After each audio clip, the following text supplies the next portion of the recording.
ভাই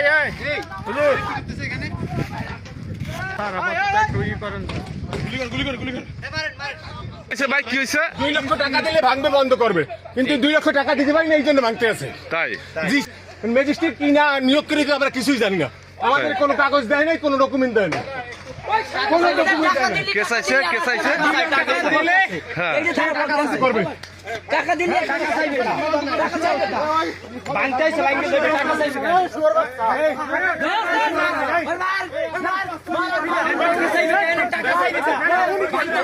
টাকা চাইছে উত্তর আমার সিলাই করে টাকা দিলে আমার টাকা 7 লাখ টাকা চাইছো 1 ঘন্টার মধ্যে বেকুল হয়ে যাবে কি আমার সব শেষ কেন আমার জরিমানা করুন, আমার সময় দিবেন না, আপনাকে তো সময় দেন, আমার সময় দেন, আমরা 2 ঘন্টা সবাই